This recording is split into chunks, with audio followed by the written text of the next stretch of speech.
Well, I want to welcome our guest, Todd, today. So Todd, welcome, is the Director of Information Services at City of Grove City, Ohio. Todd, why don't you tell the audience a little bit about your background and all that today for us? Okay, well, hello everyone. And again, as Christina said, my name is Todd Hurley. I've been with the City of Grove City for 30 years, so I know that seems, so it's been a while. So I serve in the capacity, in a technical capacity for the city. I have since my time here. I will admit to being on City Council here in Grove City for the first 3 years, but I usually don't admit that to anybody that I, or admit that very often. So thank you for having me today, and I'm looking forward to the conversation. Yeah, absolutely. And my name's Christina Cook. I'm a Director of Product Marketing here at NeoGov, and I really work at the intersection of our products and our customers. And really excited to talk with you, Todd, today and talk about policy. So first, real quick, high level, our agenda, we're going to really talk about the importance of policy signatures. We're going to have a little bit about AI in the workplace, what you need to be thinking about when it comes to your policies, the use of AI. So we'll have a brief conversation around that. Also talking about the connection between policy management and creating great new hire experiences. And finally, we'll talk about the benefits of using some kind of digital solution. Well, before we dive in, Todd's going to share a bit of his experiences with policy management. Want to give a little bit of context here. So prior to Todd working with their policy management software, their police department actually had policy management software in place, and they required all of their officers and first responders to sign off on general orders. So that's a little bit of history. And then kind of things changed and it became a big priority citywide to really think about signatures on policy. So Todd, talk to us a little bit what happened, what was that shift where it became, oh, just the public safety realm is signing to it becoming a very much a citywide initiative, and why is it important? Okay. I mean, it is an interesting, again, we had at the City of Grove City in our public safety division, the Power DMS product, or what was Power DMS, which is now NeoGov Policy, that product for many years. And so we kind of stayed on the periphery, and it was very important in that structure that, an officer knew what the general orders were, or the things that he was responsible for, how they were, how they were to handle a pursuit or whatever it might be. So we were talking prior to coming on today just a little bit about, the focus for me as an IT professional or director of information systems.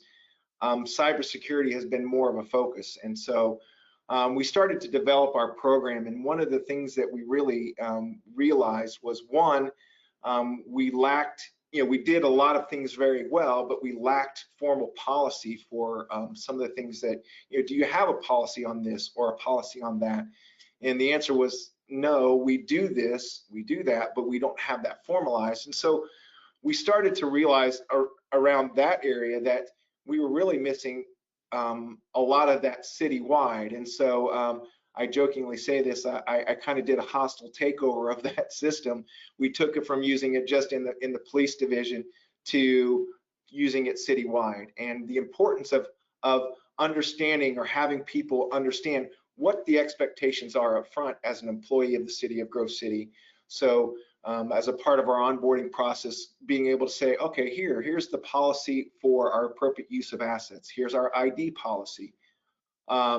We even have it down to what our drone policy is. And a lot of people, I don't need to know what the drone policy is, but it's those things that we articulate to people. So to me, when, as a new employee, I walk in, sure, I might go, okay, I have all these policies to acknowledge and sign that I've received them.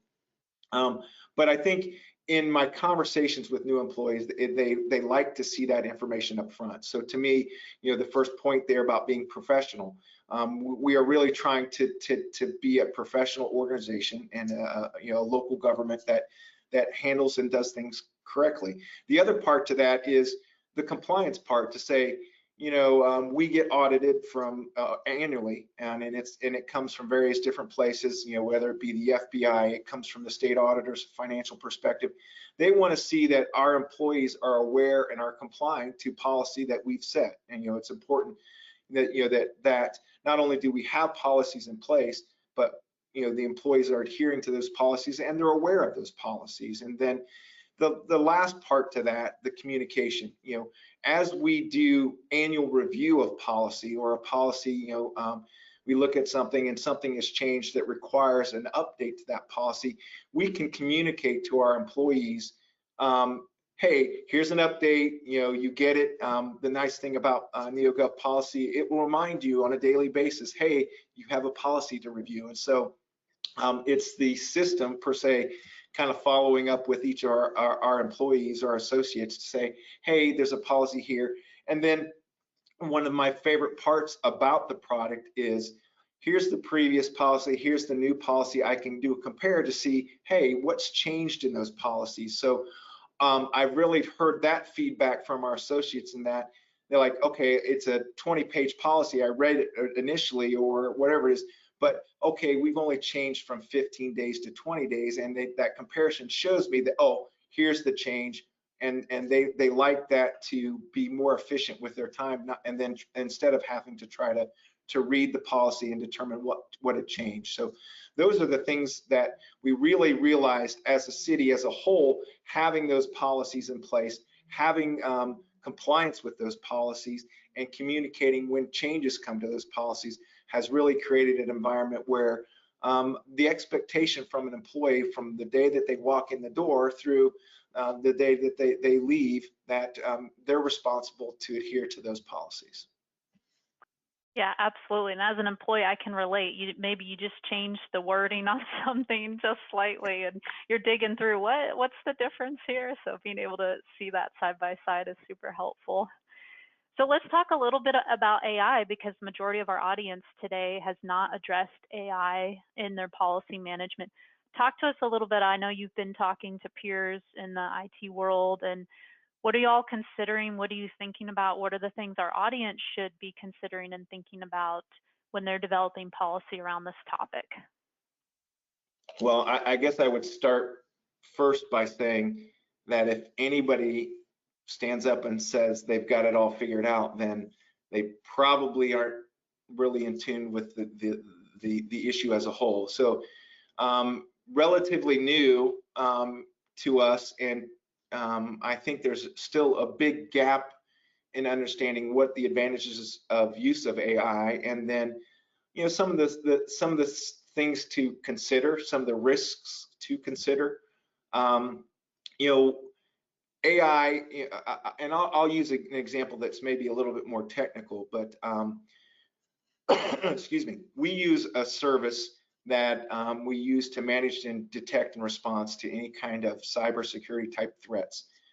We feed a lot of data into that system. So on a monthly basis, we have an annual review with our executive staff here to kind of deliver what our current posture is, what we're doing. And so we feed into this system nearly 3/4 to almost 1 billion data points on a monthly basis. So it's every kind of set of data. So for us to actually sit down and review that and being able to handle that, it would really be extremely difficult to do. And so the use of AI in that function and that service that we subscribe to, they use that. And so that cuts that nearly 1 billion data points down to actual items that are 15 to 20 maybe in a given month, depending on, and that goes, someone was locked out of this, or an administrator, someone who has administrative acts, those kinds of types of scenarios, so that we can follow up and make sure they truly are what they were. So there is a big advantage to AI. But the other part to that, there's other services, I'm sure people have heard of ChatGPT, or and there's various other things. Microsoft is including into some of their offerings now AI functionality, and so there is a lot of power to that. And I wouldn't say anything with that. I think the things to understand though is that there is risk in using AI, and there is risk inherent to that. So let's take a simple thing like, okay, I need to write a policy on the color of undershirts that are allowed in the organizations. So you feed it a set of data, it will write a policy, or it will create that for you. The question and the thing that is really of question, at least amongst my peers, is the data that you feed into that becomes public realm data. And so, sure, I'd like to have it write a policy for me about how I manage this or how we manage that, but unless that information is in the public domain, or you want it in the public domain, it can come back out and surface to be used by somebody else. So, and it could be tied back to your organization. So those are some of the things, the question. The other part to that is having policy in the organization that says, okay, the use of AI is okay, but at the same token, we want to limit that to the use of data with these types of classifications. So public or generally available type of data, but sensitive or restricted information that cannot be used with AI. So there's a lot to learn around this, and like I said, I will be the first one to say that we are still learning that, but we've kind of started down that road to understand that yes, there are pros and cons with the use of AI, and it's one of those things that we really have to truly understand, what types of data. So, on the slide here, the last one, data classification, and that's a policy that is a monster in itself, being able to classify the data that's in your organization, what can be, what can be exposed, what cannot be exposed. To me, that's one of the things that really has to be taken into consideration when you're considering the use of AI. So at the City of Grove City, we've incorporated into our appropriate use policy, a policy that every associate, every employee signs at the beginning of their employment, and now they sign off on an annual basis. We address the use of AI and very loosely, again, not anything that's real strict, but the policy basically states in so many words that the use of AI has to be approved by the Information Systems Department, and that's where my security officer, my chief information security officer, myself, other staff members will sit down and we'll talk about the use and really apply that to the people that are wanting to use it, what classification of data they are using to use that. So it's like I said, it's that. Other organizations that I've spoken with have put guidelines together. So not so much policy, but guidelines on the use of that. So there's varying structures and levels to doing that. We chose the approach of adding it into our appropriate use policy. We've got a couple of good questions I think it'll be good to answer now while we're on the topic, Okay. Todd. So what do you think is considered sensitive or private in reference to AI? My immediate answer is anything that's PII, personal identifiable information. Are there other things you can think of? I think that's really relevant in the public safety sphere because you may be working with victims or offenders or different things. You definitely wouldn't want that ending up in the public sphere. But is there anything else you can add to that list? I think to me, I'll apply it to my environment. So we have our police division. So any kind of like you mentioned, sensitive data that if you walk in the front door and you want to report information that would be redacted, so PII, victim information, those kinds of things, I think those fit in a classification that I would want to make sure that you're not using that type of data, and that should be pretty common sense. But also we provide IT for 5 fire departments, so we start thinking about patient care reports, HIPAA information, those kinds of things that should not be out there. And then we protect certain certain aspects to our associates. So someone can't walk in the front door and go, where does Todd Hurley live, or what's his they can find out what my salary is, everything that's on our transparency portal, but things that that are protected in that type of thing. So we have all our associates are paid via direct deposit, so that kind of information. So it should, a lot of it should be very common sense, but there are things that maybe not, like anything that has to do with our infrastructure. as a city. So whether that's water, sanitary, storm, IT infrastructure, data infrastructure, communication infrastructure, that in our state, or in the state of Ohio, is a protected infrastructure, and that information does not have to be disclosed when publicly requested. So there's like I said, the data classification piece is one that your organization really have to sit down and say, okay, these things are what we consider sensitive. These things are things that are protected, and then that, you know, whether we like it or not, I think there are the aspects to you know, your organization and protecting the reputational care of your organization. So some things, you know, sure, they will ultimately be disclosed to the public, but you want to do that in a fashion that, yeah, okay, the investigation has occurred. And I'm thinking about something. There's a community in Central Ohio that underwent an issue with a phishing of an accounts payable clerk, and they paid somebody in a, you know, basically they had some money that was stolen. It was paid to the wrong person. So those kinds of things will come out, and those are public record, but we want them to come out after it's been thoroughly vetted and investigated, and making sure that none of that data that is protected goes out with that type of stuff. So again, I really think that comes back to your organization understanding and having data classifications for things that should be protected, non-public, public type of data.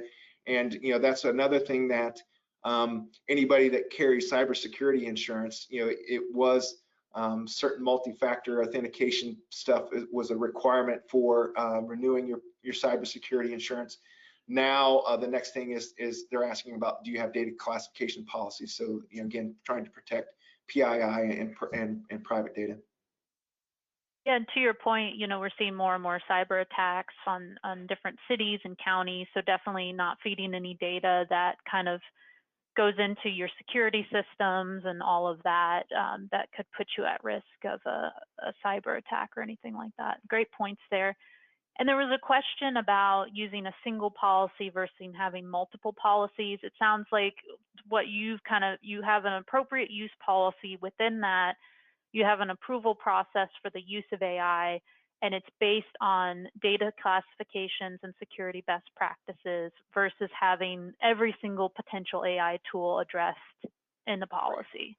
So that's when I guess I, you know, was trying to indicate we're a little bit more general in that, so that and anybody that wants to use that, there is a you know, I think the policy reads that it's prohibited unless approved by. So we have an exclusion process or exception process that the person will go through, put the justification. The department would go through and do that justification. It goes through that process, and we use that same process whether it's this policy or any other policy. You know, I want an exemption for the drone policy, whatever it might be. We use that exemption process. So that's how we do that. We log those exemptions. We track what those specifically are, and then we review them on an annual basis to make sure that we are okay. This was granted 2 years ago. Is it still valid? Still current? So it's those kinds of approach that we do, and that's one of the nice things that we use policy for. That is outside, you know, what is a typical policy. So we have those documents in NeoGov policy, and we put a revision date from it. So that the day that it's approved, the revision is put in there, and we set an expiration for 1 year so that we know a year from now we're going to come back and visit that exception again to make sure it's still valid. Yeah, and to your point, I think that review process, whether you have a digital system or not, is becoming increasingly important because we've seen how quickly the technology landscape is changing, which then impacts, you know, organizational decisions. Sure. Thank you, Todd, for your thoughts on that. I think we answered a lot of the great questions. Shifting gears a little bit, let's talk about the connection between policy management and creating like a great new hire experience. Oftentimes those two things maybe don't connect in our minds, but I think you've got a really nice process set up. Maybe you can share a little bit about your process and what that process enables you to do to create a great onboarding experience for your employees. Yeah, and I remind everybody I'm a director of information systems, and somehow in that, last description in my job description, other duties as assigned, I've kind of become the policy police or the policy person that that really looks at that. But you know, to me, one of the keys that we've looked at, I'm sure everybody that's on here can attest to the fact that hiring and retaining good employees has become increasingly difficult. And so we looked at that, and for us, the hiring process, it includes HR, it's finance, it's the department that's making that hire, it's information systems, because every department has a system that that person may work with or access, even down to our service laborers that they're carrying a smartphone on, they're using that system to go, okay, hey, we just got a work order, there's a down limb on Voller Avenue, so we go off and handle that. So the one thing that we struggled with is that we are all our personnel action occur through a personal action form, and we call them PAFs. And so that process is interrelated with HR, it's interrelated with information systems. So we don't do anything until we see that personal action form, because someone goes, hey, we're hiring a new person on Friday, or starts on Friday. Well, I haven't seen the paperwork for that, so we don't do anything. I guess that's me being the prickly IT person. But so the thought is how do we make it more efficient to onboard somebody? Why do we want that to take their first day of employment and sit them down and make them sign off on these policies? So we've used, as a big part of it, we've used NeoGov policy to actually give that employee, prior to them walking in on the first day, the ability to sign off at least on a couple key policies that we need: our appropriate use of assets, our AUP policy, and our ID policy. Our ID policy is what governs access to buildings and the different facilities that we have here at Grove City. So to me, it was very important that let's let them do that on their time, when they can sit down and really digest that. They don't have someone looking over their shoulder, go, are you done yet, kind of thing. So we set that up, and I monitor that. So I get a personal action form that says, hey, we're hiring Christina Cook today. So I put her in, I reply back to HR and say, hey, can you give me your personal email? I do that. I send her an email saying, hey, you're going to get an email enrolling you into NeoGov policy, and you can sign off on our policies. That way, Christina does that before she steps on campus day one, and then that gives us the ability to set her accounts up, so they're not waiting on IT to go, okay, this person sat here for 2 days because we don't have her login yet, kind of thing. So it really was to try to streamline that process. And then like we talked about in the policy signature section, is to create that professional environment that says, oh, hey, these people got their stuff together. They understand that, hey, these are what my expectations are as an employee. So if I would ever travel as an employee, our travel policy, I've seen that. I know that we have one. And so we've gotten that feedback. Yes, we get the feedback from the person, like, I don't need to know this. And I understand that. There's the frustration with the guy that's been here for 25 years and knows that he's never going to travel, or he could care less about our drone policy or whatever it is. But now I think they understand that they're aware of that. And so for our new employees, I think setting that expectation up front has helped them clarify our onboarding process. And what's nice is one of our policies is our onboarding policy. So they can look at that and go, oh, in my first day, I'm going to take a tour of the facilities. I'm going to meet my department head, my supervisor, those kinds of things. So to me, it's allowed us to streamline that process, and it's made us more efficient about how we get employees ready to come on and actually take on the responsibility that they're taking on for. And regardless if that's a dispatcher, police officer, a finance person, or someone who is a part-time employee that works in our after-school program in Parks and Recreation, they all sign those policies. They're all responsible for those policies. And I know this is not a sales pitch, but to me, one of the things that I've set up and done is now each department head gets a weekly report on people that have outstanding policies to sign. And as we roll the new ones out on an annual basis, when we do our reviews and changes are made, they can see, oh yeah, we've got a few people that have lagged behind here. And so it's a good way for us to kind of take that whole process, not only from when they come on day one, but as they go through, they know that they're going to see the updates to the policies and see the new information that comes out with each of those policies.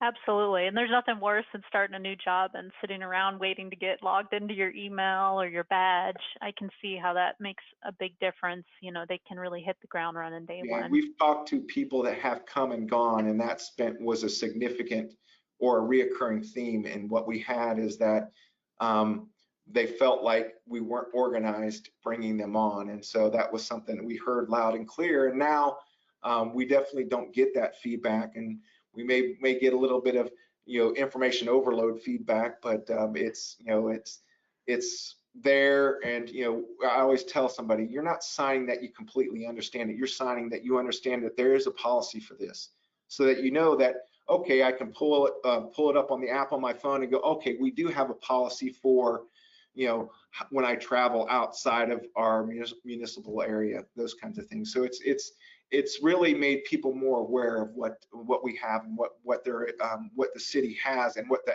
city's expectation is. Absolutely. Yeah, and we'll go into a little bit now. Oftentimes, and IT, sometimes y'all get a bad reputation for saying, oh, we can build that in-house. You don't need to buy software. We can do that, right? Talk to me about, because you do some things in-house. You do purchase third-party software solutions. Yeah. What is your thought process of building versus buying? What's your framework you kind of go through? And then how did that tie into your decision to buy a policy management software than try to build something yourself? Not to lump us all in the same category, but us IT people think, yeah, we've got, I can do that. And that's generally the case. But I think there's some things that are really important to consider. I will kind of fall back a little bit on the cybersecurity piece and how that has really increased the workload and the burden of information systems departments and staff. And so, one of the things, we're the city here, we're in the process actually next week of rolling out a new website. And we're going through that process of doing that. Well, there's some applications on our old website that we wrote in-house, and now we're kind of gritting our teeth trying to figure out how we're going to replace that, how we want to, because you end up supporting something that you've written, and if you have the resources to do that, I understand that. But to me, we've really shifted what we're doing, and we are talking about the limited resources that we do have. And the cost, over the last several years, the cost of things has gone up. So, to be able to offload certain functions or be able to purchase that, it's always going to be, you're going to have people that have opinions one way or the other. But my opinion is, I have limited resources. I want my staff working on the things that really are most critical. Whether it's protecting data, whether it's our perimeter defense, training our employees on the dangers. Cybersecurity awareness training is a major function of what we do, and the better we educate our employees, the better that we are going to be as an organization, and really, quite honestly, the better they are going to be in their personal lives. So I think our approach has been, let's find something that will fill what our needs are, and let's see if we can make this work within what our processes are. And so I'm a firm believer that the expertise that NeoGov and the policy the platform brings to us is one that it's very difficult to be, yes, we can create a little web application that tracks everybody's doing this or that, but does it help your Parks and Rec department and their accreditation process? Does it help the law enforcement with CALIA and their accreditation process? We have 4 departments that are going through that go through various levels of accreditation, and so the NeoGov policy platform really is a when assessors come in and see that, they're like, oh, great, they're very pleased about it. Law enforcement requires it, but Capra is kind of 50-50 on how they do that. But so to me, that's important. The having the time and staff resources, having the expertise that NeoGov brings to the table, and from my perspective, the cost versus the benefit. So the cost of that annual cost that we have with NeoGov is far outweighed by the expertise, the time that I can shift my employees to other areas. So for me, it's when you really do a cost benefit analysis, it's a no-brainer. But I get it with budgets being stretched and that some people like to try to take that on themselves. But I'm a firm believer in what we spend and what we use NeoGov for is it's well worth that cost, and really we feel we get far more for it than what we're paying for it. Yeah, absolutely. And it is my understanding you still do certain things in-house and you can't outsource it all, but you're with each situation, you're weighing the pros and the cons and figuring out what really is the best use of your team's time and top priorities. Developers, we don't want to be, we did it in the past and we've, slap ourselves on the back of the hand kind of thing. We've learned our lesson, and from our perspective, that we're better off having that provided by people that have that expertise and have that knowledge. Yeah, absolutely.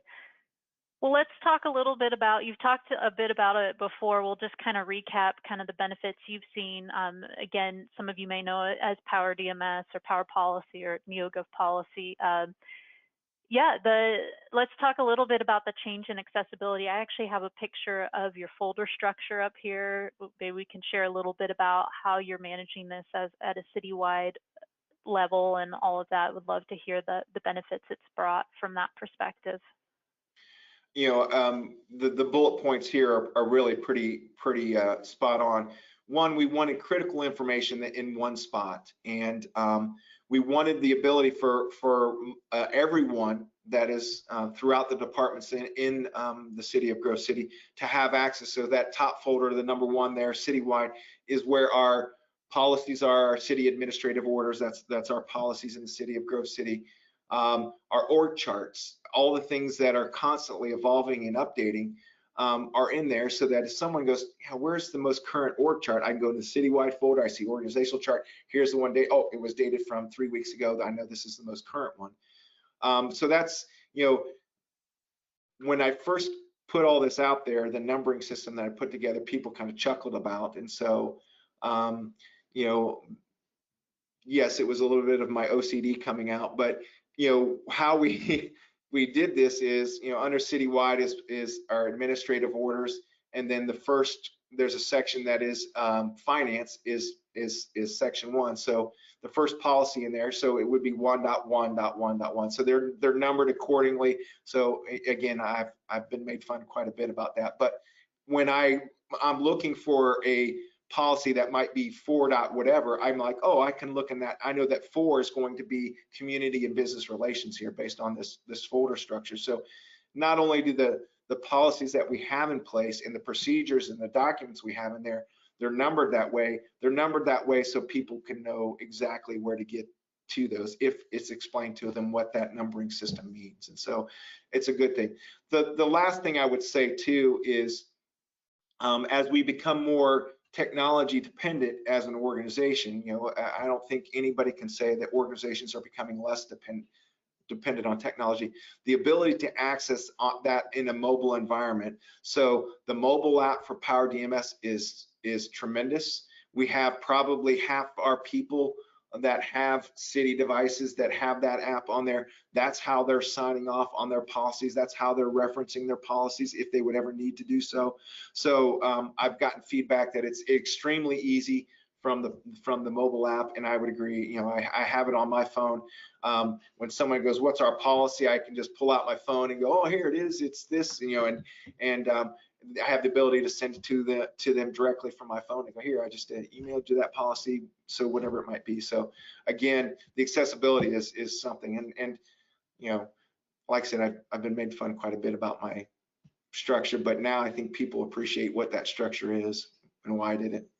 Yeah, and absolutely. And the structure is flexible. That's just kind of the system that you Right. all came up with. It's flexible for the organization. And speaking of the mobile, we hear a lot, especially in the public safety folks, you know, they can put floor plans in there, things that really aid with that on the job. And more cities have a lot of people, they're not sitting at desks, they're not sitting at computers. So that mobile app allows them to have access to policy procedures, maybe for floor plans or just different on the job type materials that are really nice to have, you know, in their pockets and at their fingertips.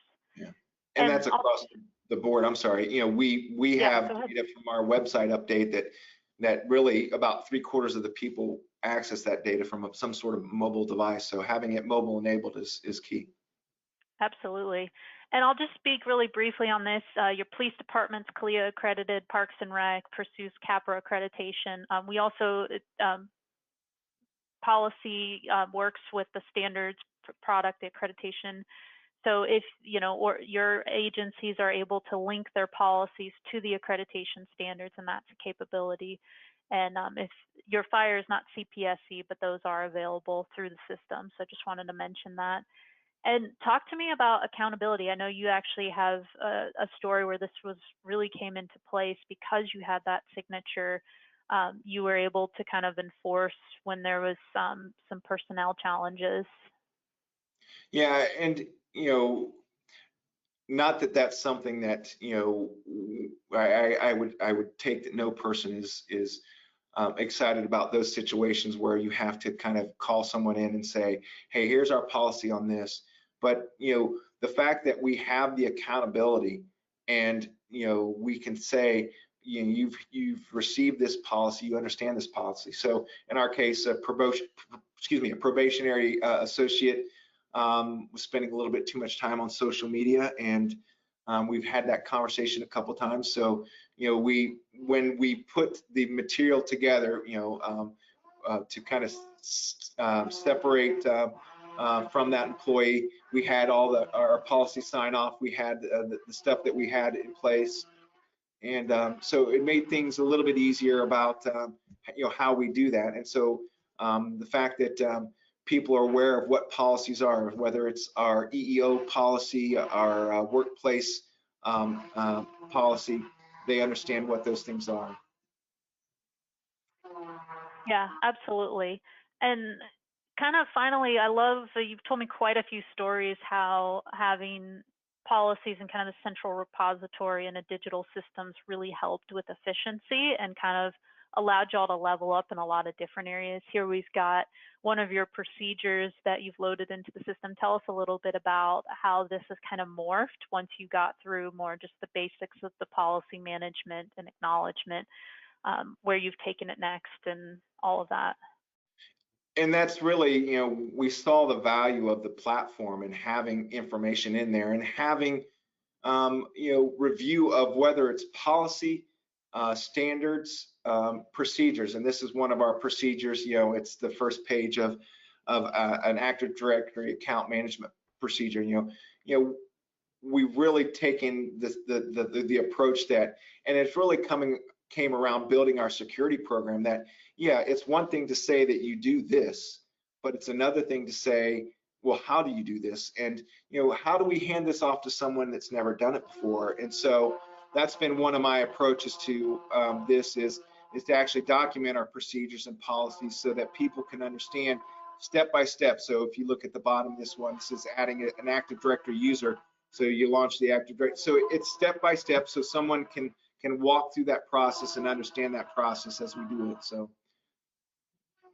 Yeah, never, and go never ahead. failed in a webinar when they're drilling or something. So I apologize. Yeah, it's okay. It's okay, Todd. Yeah, and to add to what you're saying, you know, you've been with the city now 30 years. There's probably just so much institutional knowledge and starting to get some of that documented because hopefully you'll get the chance to retire one day, and you know, you want to leave a lot of that knowledge behind. And you know, we're seeing that more and more rates of retirement going up in the public sector. So, you know, are those things getting documented? Is that institutional knowledge being left behind and in a place that is accessible and consistently updated? Yeah, and there's standards that NIST, you know, That's the standards by which, our security program is governed. And so we have, it's one thing to do something, but it's another thing to have policy, have standards, and have procedures and compliance for that to understand, okay, yes, here our policy is, here's the standard to which we do it, here's how you do it, the procedure, and then here's the compliancy check that yes, we are doing that. So those are the things, and in building, at least in the IT world, a cybersecurity program, it's doing what you say you're going to do, when you're going to do it, and how you're going to do it. And so that's being able to document those things is very important. Yeah, absolutely. Well, a couple of takeaways, kind of want to summarize some of the things we discussed today. One, don't treat policy management just like a checkbox, right? You've seen it's really promoted excellence and professionalism throughout your organization. And the bonus of it's created a great new hire experience. You said people previously felt like when they got hired, nobody, was very disorganized, and it's created a much more organized process. Yeah, AI is changing the workplace. I challenge everyone to have you put a policy in place for the use of AI, whether you're updating an existing policy like your appropriate use policy or something brand new. Be thinking about that. And then obviously collecting and tracking signatures on, if you can't do it all, have signatures on all policy. I know, Todd, we've talked about this, really focus on those high liability policies. I think you've said to me in the past, a couple of them that are more critical, maybe you don't get signatures on everything. Do you have like a quick laundry list of the things, if you're doing nothing, at least think about these things? I think if you do not have an appropriate use policy, the policy that addresses, what behaviors you expect, those kinds of things when using city assets, I think if you don't have one of those in place, you're asking for trouble. Trouble, not, and it may not be, but significant trouble. But what grounds would you have if you didn't set that expectation with a new associate? So to me, that's probably the most important one, and everybody should sign it, whether or not they're using computer assets or not. We have everybody sign that because we never know when they're going to transition from one role to another, and so, or that role that they're currently in changes. Our service department is a good example of that. We're implementing a system that now the entry-level service technician is going to carry a city device, and they're going to be assigned tasks via that device. So that's an important one. Our ID policy is important. We have policies on where you wear your policy, when you're supposed to display your policy, so that people are aware that who you are and what your role is, and if they ask for your ID, you have it readily handy. So those are two that really come to mind. But all of the standard human resource policies, whether it's your equal employment opportunity policy, your drug abuse policy, your substance abuse policy, workplace violence, harassment, all those standard ones that you would, most HR people that are on the call today would understand. Oh yeah, those are those core ones that you have, and make sure that you keep them up to date. Technology, especially policy management technology, can really enhance the efficiency of your organization. Beyond just the policy management, some of those procedures, general orders, whatever those key day-to-day job critical documents are. And we'll have a resource for you. We'll email it after today. It's the 5 benefits of policy management software in government, so be on the lookout. We will be sending the recording of this and the resource that I mentioned, the 5 benefits of policy management in government, after. You'll get all of that tomorrow. But otherwise, thank you so much, Todd. And yeah, thank you everyone for attending. Have a fantastic rest of your day. Thanks, everyone. Bye.